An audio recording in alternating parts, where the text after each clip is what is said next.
दुनिया भर में भगवान शिव के अनगिनत धाम हैं, जिनमें से हर एक की अपनी अलग महिमा है, जहां हर पत्थर में एक कहानी छुपी है और साक्षात भोलेनाथ का निवास है।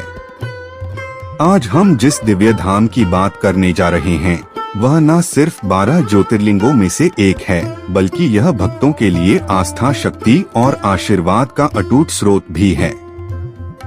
आज के वीडियो में हम इस पवित्र स्थान के बारे में विस्तार से जानेंगे और साथ ही साथ इसकी पौराणिक कथाओं, स्थापत्य कला और अनोखी परंपराओं के बारे में भी जानेंगे। मैं बात कर रहा हूँ पशुपतिनाथ मंदिर की, जिसे न केवल नेपाल बल्कि पूरे विश्व में पवित्र और रहस्यमय माना जाता है। नेपाल का पशुपतिनाथ मंदिर, यह केवल एक मंदिर नहीं बल्कि हिंदू धर्म के सबसे पवित्र तीर्थ स्थलों में से एक माना जाता है। तो चलिए वीडियो शुरू करते हैं। और हाँ, आपने अभी तक हमारी चैनल को सब्सक्राइब नहीं किया है तो सब्सक्राइब जरूर कर लीजिए, ताकि ऐसी और भी रहस्यमयी इतिहास के वीडियो मिस ना हो। वीडियो को बिना स्किप किए अंत तक जरूर देखिएगा। सबसे पहले आइए इस मंदिर के इतिहास को जानते हैं। शिव के एक रूप पशुपति को समर्पित यह हिंदू मंदिर बागमती नदी के पास नेपाल के काठमांडू में स्थित है। इस मंदिर को 1979 में विश्व धरोहर स्थल के रूप में वर्गीकृत किया गया था। यह विस्तृत हिंदू मंदिर परिसर पवित्र बागमती नदी के किनारे सदियों से बने मंदिरों, आश्रमों, चित्रों और शिलालेखों का एक विशाल संग्रह है और यूनेस्को द्वारा काठमांडू घाटी के नामकरण में 7 स्मारक समूहों में से एक है। पशुपतिनाथ मंदिर काठमांडू का सबसे पुराना हिंदू मंदिर है। इस मंदिर की उत्पत्ति पूर्व वैदिक काल की मानी जाती है और नेपाल महात्म्य और स्कंद पुराण के हिव खंड के अनुसार यहाँ के देवता ने पशुपति के रूप में बहुत प्रसिद्ध प्राप्त की थी। पशुपतिनाथ मंदिर का अस्तित्व 400 ईसा पूर्व के रूप में दर्ज है। यहाँ आलोक पशुपतिनाथ का मंदिर कैसे अस्तित्व में आया, इसका वर्णन करने वाली कई किंवदंतियां हैं। एक किंवदंती कहती है कि यहाँ मौजूद शिवलिंग के बारे में कहा जाता है कि यह स्वयं प्रकट हुआ था। लेकिन क्या आपको पता है इस शिवलिंग के प्रकट होने की कहानी क्या है और यहाँ पर जो चमत्कार होते हैं वो क्यों इतने प्रसिद्ध हैं?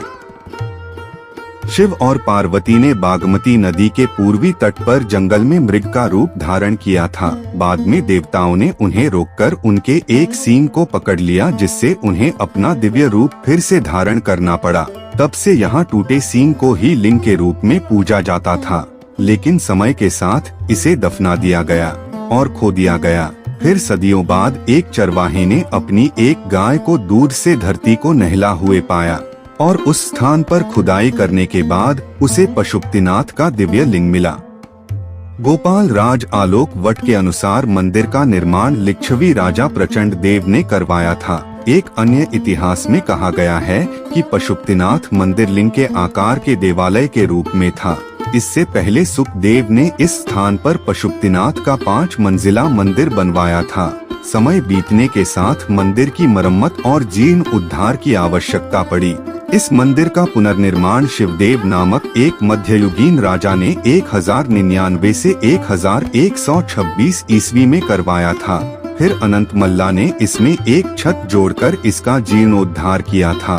2 मंजिला मंदिर के चारों ओर और भी मंदिर बनाए गए हैं, जिनमें 14वीं शताब्दी के राम मंदिर के साथ वैष्णव मंदिर परिसर और 11वीं शताब्दी की पांडुलिपि में उल्लिखित गुहेश्वरा शामिल हैं।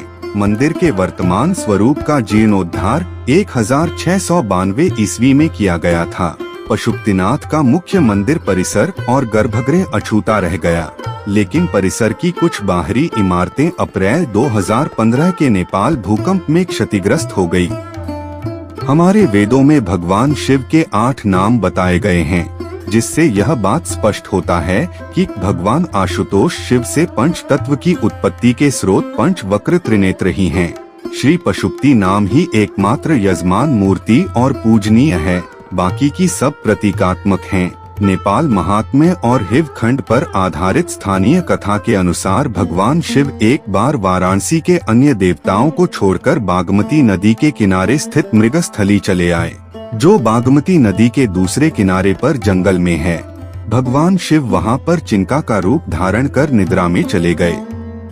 जब देवताओं ने उन्हें खोजा और उन्हें वाराणसी वापस लाने का प्रयास किया तो उन्होंने नदी के दूसरे किनारे पर छलांग लगा दी। इस दौरान उनका सींग 4 टुकड़ों में टूट गया। इसके बाद भगवान पशुपति चतुर्मुख लिंग के रूप में प्रकट हुए। नेपाल के पशुपतिनाथ मंदिर को कुछ मायनों में तमाम मंदिरों में सबसे प्रमुख माना जाता है। पशुपति का अर्थ पशु यानी जीवन और पति मतलब स्वामी या मालिक अर्थात जीवन का मालिक अर्थात भगवान शिव ही हर एक जीवन के मालिक हैं। पशुपतिनाथ दरअसल 4 चेहरों वाला लिंग है। पूर्व दिशा की ओर वाले मुख को तत्पुरुष और पश्चिम की ओर वाले मुख को सजत कहते हैं। उत्तर दिशा की ओर देख रहा मुख वाम वेद है तो दक्षिण दिशा वाले मुख को अघोरा कहते हैं। यह चारों चेहरे तंत्र विद्या के 4 बुनियादी सिद्धांत हैं। कुछ लोग यह भी मानते हैं कि चारों वेदों के बुनियादी सिद्धांत भी यहीं से निकले हैं। माना जाता है कि यह लिंग वेद लिखे जाने से पहले ही स्थापित हो गया था और इससे कई पौराणिक कहानियां भी जुड़ी हुई हैं। इनमें से एक कहानी इस तरह है। महाभारत में कुरुक्षेत्र की लड़ाई के बाद अपने ही बंधुओं कौरव की हत्या करने की वजह से पांडव बेहद दुखी थे।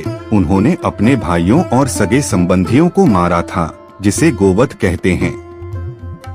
उनको अपनी करनी का पछतावा था। वे खुद को अपराधी महसूस कर रहे थे और खुद को इस दोष से मुक्त कराने के लिए वे शिव की खोज में निकल पड़े। भारत के उत्तराखंड राज्य में स्थित प्रसिद्ध केदारनाथ मंदिर की कथा के अनुसार पांडवों को स्वर्ग प्रयाण के समय बैल के स्वरूप में शिव के दर्शन हुए थे, जो बाद में धरती में समा गए, किंतु भीम ने उनकी पूंछ पकड़ ली थी। ऐसे में उस स्थान पर स्थापित उनका स्वरूप केदारनाथ कहलाया था। जहाँ पर धरती से बाहर उनका मुख प्रकट हुआ वह पशुपतिनाथ कहलाया। अगर आपको केदारनाथ के संपूर्ण इतिहास के बारे में नहीं पता हो तो मैंने उसकी वीडियो ऑलरेडी अपने चैनल पर अपलोड कर दिया है, जिसकी लिंक नीचे डिस्क्रिप्शन में आपको मिल जाएगी। तो वीडियो के डिस्क्रिप्शन में जाकर आप उसे भी देख सकते हैं। यह मंदिर हिंदू धर्म के 8 सबसे पवित्र स्थलों में से एक माना जाता है। भगवान शिव के पशुपति स्वरूप को समर्पित इस मंदिर में दर्शन के लिए हर साल लाखों की संख्या में भक्त यहाँ दर्शन के लिए आते हैं। इस मंदिर में भारतीय पुजारी की सबसे अधिक संख्या है। सदियों से यह परंपरा चलती आ रही है कि मंदिर में 4 पुजारी और एक मुख्य पुजारी दक्षिण भारत के ब्राह्मणों में से रखे जाते हैं। पशुपतिनाथ मंदिर को 12 ज्योतिर्लिंगों में से एक और केदारनाथ धाम का आधा भाग माना जाता है, जिस कारण भी इस मंदिर का महत्व और अधिक बढ़ जाता है। इस मंदिर में स्थापित शिवलिंग के 5 मुख के गुण अलग अलग हैं। जो मुख दक्षिण की ओर है उसे अघोर मुख कहा जाता है। पश्चिम के मुख को सदियो जात पूर्व और उत्तर की ओर मुख को तत्पुरुष और अर्धनारीश्वर कहा जाता है। जो मुख ऊपर की ओर है उसे ईशान मुख कहा जाता है। यह निराकार मुख है और यही भगवान पशुपतिनाथ का श्रेष्ठतम मुख है। मंदिर की आध्यात्मिक शक्ति की चर्चा विश्व भर में काफी प्रचलित है। भारत समेत कई देशों से लोग यहाँ आध्यात्मिक शांति की तलाश में आते हैं।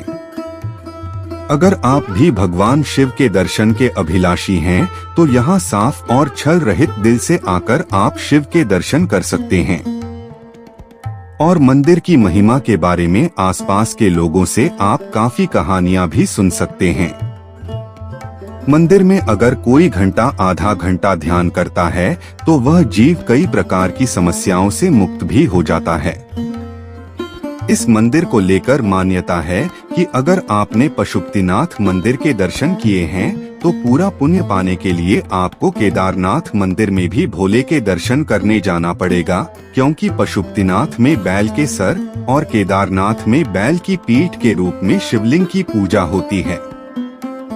पशुपतिनाथ मंदिर के विषय में यह मान्यता है कि जो भी व्यक्ति इस पशुपतिनाथ के दर्शन करता है उसे किसी भी जन्म में पशु योनि प्राप्त नहीं होती। लेकिन साथ ही यह भी माना जाता है कि पशुपतिनाथ के दर्शन करने वाले व्यक्ति को सबसे पहले नंदी के दर्शन नहीं करने चाहिए। अगर ऐसा होता है तो उस व्यक्ति को पशु योनि मिलना तय होता है। पशुपतिनाथ मंदिर के बाहर एक घाट स्थित है जिसे आर्य घाट के नाम से जाना जाता है। पौराणिक काल से ही केवल इसी घाट के पानी को मंदिर के भीतर ले जाए जाने का प्रावधान है। अन्य किसी भी स्थान का जल अंदर लेकर नहीं जा सकते। पशुपतिनाथ का शिवलिंग 4 मुखों वाला है। ऐसा माना जाता है कि यह पारस पत्थर के समान है जो लोहे को भी सोना बना सकता है। इस मंदिर की एक काफी सख्त परंपरा है जिसके अनुसार पशुपतिनाथ मंदिर में आने वाले गैर हिंदू आगंतुकों को बागमती नदी के दूसरे किनारे से बाहर से मंदिर को देखने की अनुमति होती है।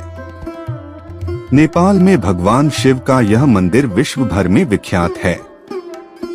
इसका असाधारण महत्व भारत के अमरनाथ व केदारनाथ से किसी भी प्रकार कम नहीं है। इस अंतर्राष्ट्रीय तीर्थ के दर्शन के लिए भारत के ही नहीं अपितु विदेशों के भी असंख्य यात्री और पर्यटक काठमांडू पहुंचते हैं। इस नगर के चारों ओर पर्वतमालाएं हैं जिनकी घाटियों में यह नगर अपना पर्वतीय सौंदर्य को बिखेरने के लिए थोड़ी सी भी कंजूसी नहीं करता।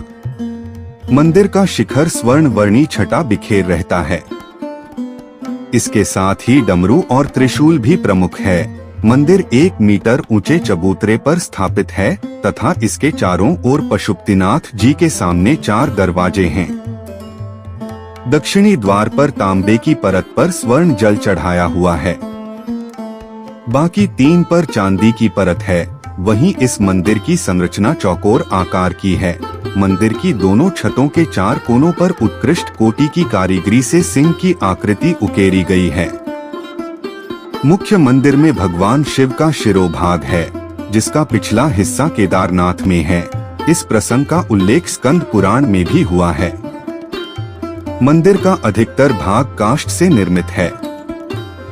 गर्भगृह में पंचमुखी शिवलिंग का विग्रह है जो और कहीं नहीं है।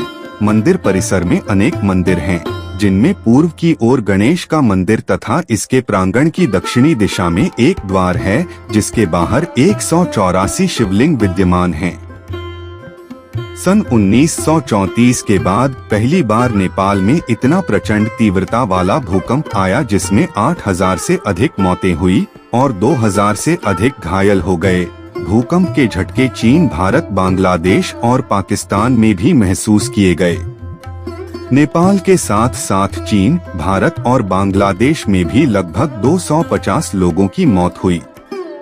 भूकंप की वजह से एवरेस्ट पर्वत पर हिमस्खलन आ गया जिससे 17 पर्वतारोहियों की मृत्यु हो गई। आज नेपाल भूकंप जिस तरह की प्राकृतिक आपदा से जूझ रहा है ठीक उसी तरह साल 2013 में उत्तराखंड भयानक बाढ़ से जूझ रहा था। लेकिन जिस तरह उत्तराखंड में आई बाढ़ बाबा भोलेनाथ के केदारनाथ धाम का बाल भी बांका नहीं कर पाई थी, ठीक उसी तरह नेपाल में आया भयानक भूकंप भी भोलेनाथ के पशुपतिनाथ मंदिर का कुछ नहीं बिगाड़ पाया। यह हैरान करने वाली बात है कि बाबा भोलेनाथ के दोनों महत्वपूर्ण धाम इतनी भयानक प्राकृतिक आपदाओं से कैसे बच गए। नेपाल के पशुपतिनाथ मंदिर का पूरी तरह सुरक्षित बच जाना भूकंप के भयानक झटकों ने नेपाल के 80 प्रमुख मंदिरों को लगभग नष्ट कर दिया था। उन्हीं झटकों ने पशुपतिनाथ पर खरोच तक नहीं आई। मंदिर बचने की वजह उसकी दिव्य सामर्थ्य बताई गई है जिस पर कोई तर्क नहीं किया जा सकता। पशुपतिनाथ मंदिर से जुड़ी कई चमत्कारी घटनाएं आज भी यहां आने वाले श्रद्धालुओं को हैरान करती हैं। उनमें से एक है मंदिर में सालों से जलने वाली अखंड ज्योत। पशुपतिनाथ मंदिर की अखंड ज्योति का विशेष धार्मिक और सांस्कृतिक महत्व है। यह ज्योति एक प्रकार से भगवान शिव की निरंतर उपस्थिति का प्रतीक मानी जाती है और शिव भक्तों के लिए एक अद्भुत स्थान है जहां लाखों भक्त हर वर्ष पूजा अर्चना के लिए आते हैं। इस अखंड ज्योति का जलना न केवल भगवान शिव के प्रति श्रद्धा का प्रतीक है, बल्कि यह इस बात का भी संकेत है कि ईश्वर की शक्ति कभी समाप्त नहीं होती। यह ज्योति 24 घंटे 365 दिन जलती रहती है और इसका रखरखाव बहुत ही सावधानी से किया जाता है। ऐसा माना जाता है कि यह ज्योति उन भक्तों के लिए एक आत्मिक मार्गदर्शन का कार्य करती है जो शिव की उपासना करते हैं और शांति की तलाश में हैं। यह अखंड ज्योति कभी नहीं बुझती। इसे निरंतर जलता हुआ माना जाता है और इसका जलना भगवान शिव के अनंत और अडिग सत्ता का प्रतीक है। ऐसा माना जाता है कि यह ज्योति न केवल स्थानिक प्रकाश देती है, बल्कि यह शाश्वत और दिव्य ऊर्जा का भी स्रोत है जो भक्तों के हृदय में शांति और विश्वास उत्पन्न करती है। इस ज्योति के बारे में एक धार्मिक मान्यता है कि यह भगवान शिव के द्वारा प्रत्यक्ष रूप से भेजी जाती है और इसके जलने से मंदिर का संजीवनी शक्ति बनी रहती है। यह एक संकेत है कि भगवान शिव हमेशा अपने भक्तों के साथ होते हैं और उनके जीवन में आशीर्वाद प्रदान करते रहते हैं। जो लोग इस ज्योति के सामने खड़े होकर पूजा करते हैं, वे अपनी आत्मा में शांति और दिव्यता का अनुभव करते हैं। पशुपतिनाथ की अखंड ज्योति का संबंध न केवल धार्मिक आस्थाओं से है, बल्कि यह नेपाल की सांस्कृतिक धरोहर का एक महत्वपूर्ण हिस्सा भी है। यहाँ आने वाले श्रद्धालु इस ज्योति को देखकर महसूस करते हैं कि भगवान शिव का आशीर्वाद उनके जीवन में हमेशा बना रहेगा। इसके अलावा यह ज्योति मंदिर के वातावरण में एक अद्वितीय दिव्यता और शांति का संचार करती है, जो भक्तों को आध्यात्मिक उन्नति की ओर प्रेरित करती है। यह भी कहा जाता है कि अखंड ज्योति को देखकर व्यक्ति के जीवन के सभी संकटों का निवारण होता है और उसकी आत्मा को शांति मिलती है। यह विश्वास है कि भगवान शिव की यह ज्योति अनंत काल तक जलती रहेगी और भक्तों को उनकी दिव्य कृपा प्राप्त होती रहेगी। साथ ही एक और रहस्य है। बागमती नदी, यहाँ की धारा कभी सूखती नहीं, चाहे कितनी भी गर्मी क्यों ना हो। बागमती नदी नेपाल की प्रमुख नदियों में से एक है, जो काठमांडू घाटी से होकर बहती है। बागमती नदी काठमांडू घाटी की जीवन रेखा मानी जाती है। यह नदी धार्मिक दृष्टिकोण से अत्यंत महत्वपूर्ण मानी जाती है और इसके पानी को शुद्ध और पवित्र माना जाता है। बागमती नदी की धारा कभी भी पूरी तरह से सूखती नहीं है, चाहे इसका जलस्तर कभी बढ़ता हो या घटता हो। इसके कई कारण हैं।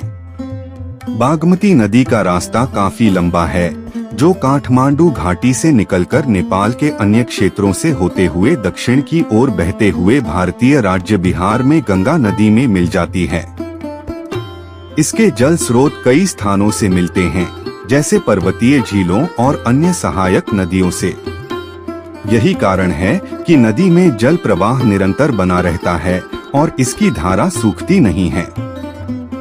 इसके अलावा इस नदी में जल को इकट्ठा करने वाली कई सहायक नदियां भी हैं, जो इसे स्थिर रखती हैं। बागमती नदी के किनारे कई ऐतिहासिक और धार्मिक स्थल स्थित हैं, जिनमें से सबसे प्रमुख पशुपतिनाथ मंदिर है। बागमती नदी के तट पर ही पशुपतिनाथ मंदिर स्थित है और यह नदी हिंदू धर्म के अनुयायियों के लिए एक पवित्र नदी मानी जाती है। कहा जाता है कि बागमती नदी का उल्लेख महाभारत और अन्य प्राचीन ग्रंथों में भी मिलता है, जहां इसे पवित्र नदी के रूप में पूजा जाता था। मंदिर के पुजारियों का कहना है कि जो भी श्रद्धालु सच्चे मन से यहाँ मन्नत मांगता है, उसकी हर इच्छा पूरी होती है। बागमती नदी का हिंदू धर्म में विशेष स्थान है और इसे धार्मिक दृष्टि से बहुत महत्व दिया जाता है। पुराणों और ग्रंथों के अनुसार बागमती नदी को पवित्र माना जाता है और इसे गंगा के समकक्ष माना गया है। कहा जाता है कि जब भगवान शिव ने पशुपतिनाथ रूप में धरती पर अवतार लिया, तब बागमती नदी का अवतरण भी हुआ था।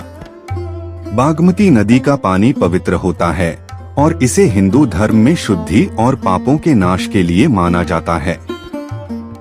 बागमती नदी का संबंध हिंदू धर्म से गहरे रूप से जुड़ा हुआ है और यह नदी हिंदू धर्म के अनुयायियों के लिए एक पवित्र नदी मानी जाती है। कहा जाता है कि बागमती नदी का उल्लेख महाभारत और अन्य प्राचीन ग्रंथों में भी मिलता है, जहां इसे पवित्र नदी के रूप में पूजा जाता था। इस नदी का ऐतिहासिक और सांस्कृतिक महत्व बहुत गहरा है और नदी के तट पर शवदाह की प्रक्रिया, अंतिम संस्कार की जाती है और इसे भी हिंदू धर्म में पवित्र माना जाता है।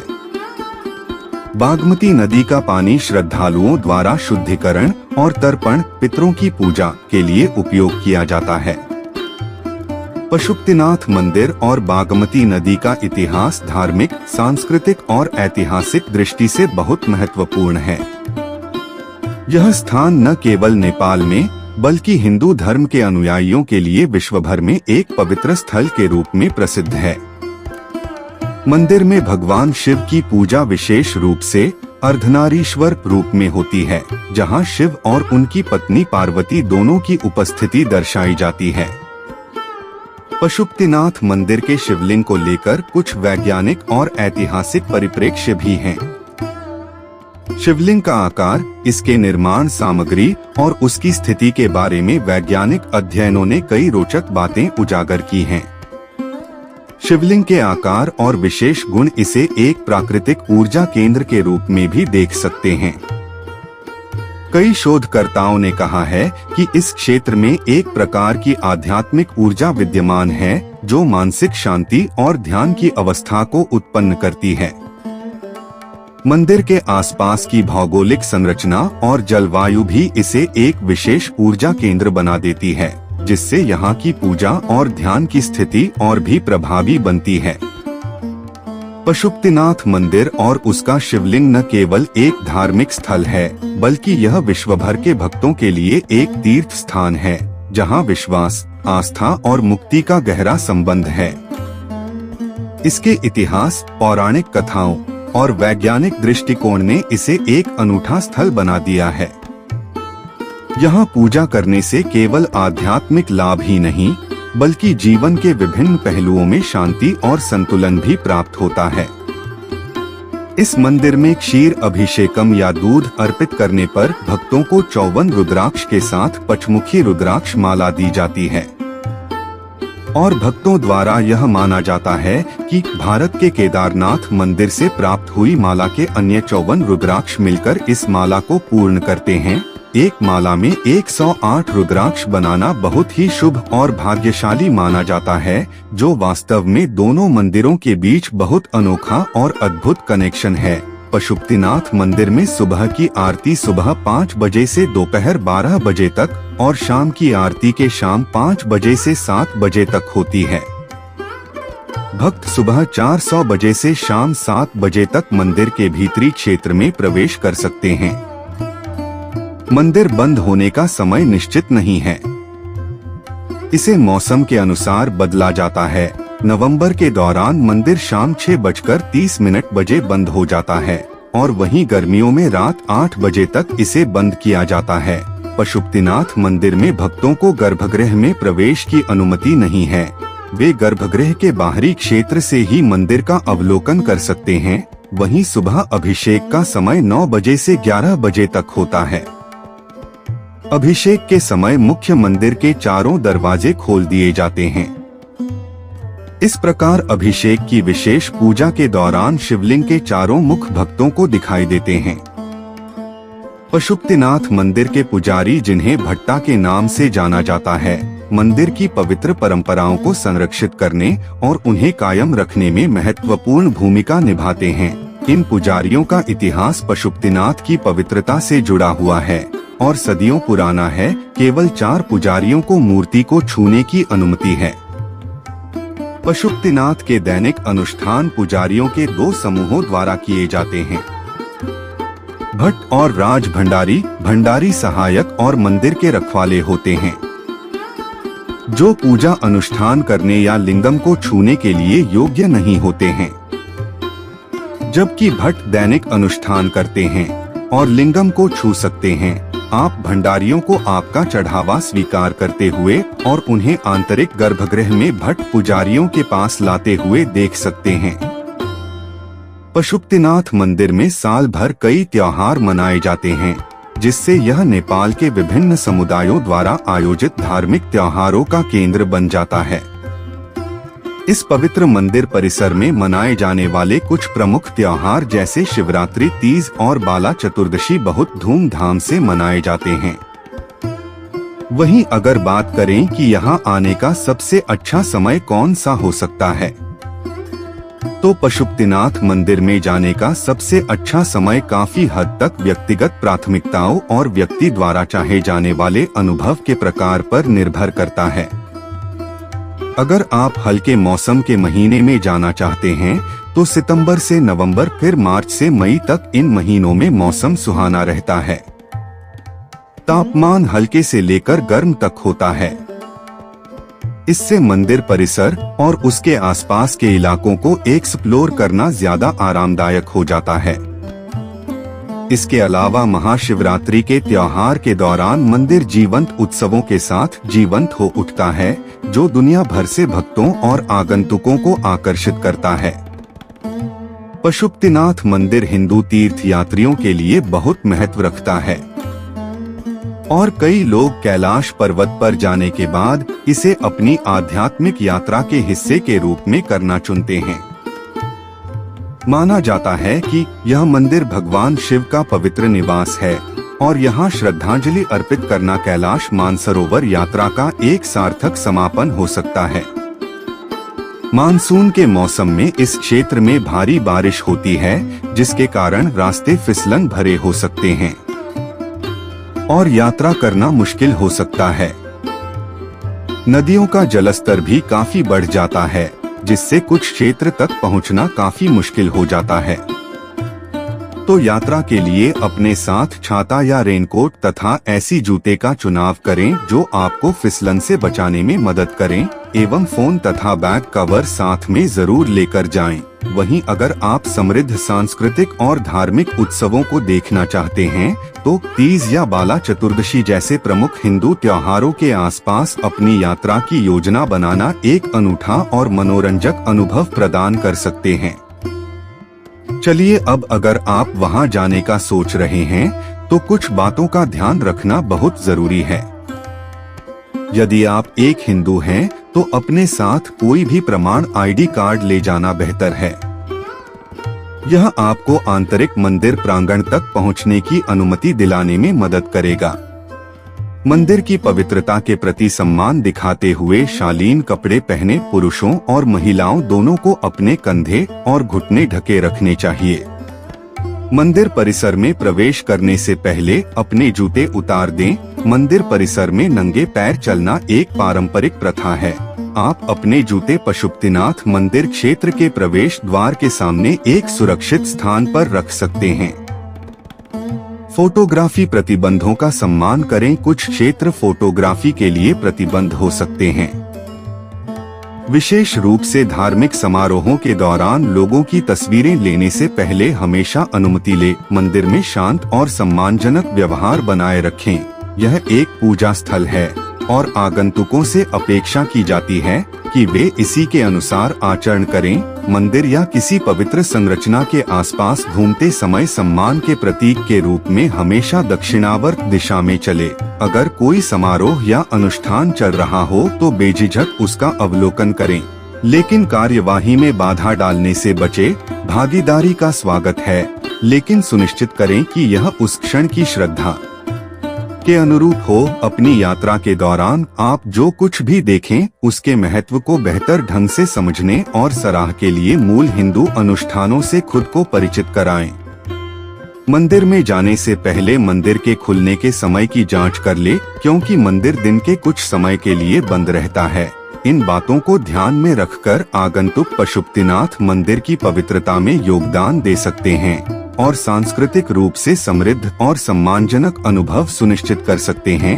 उम्मीद है आपको वीडियो पसंद आया होगा। अगर आपको यह वीडियो पसंद आया हो तो इसे लाइक और शेयर जरूर करें। चैनल को सब्सक्राइब करना ना भूलें, क्योंकि हम आपके लिए ऐसी ही रहस्यमय और प्रेरणादायक कहानियां लेकर आते रहेंगे। वीडियो को पूरा देखने के लिए धन्यवाद। जय हिंद, जय भारत।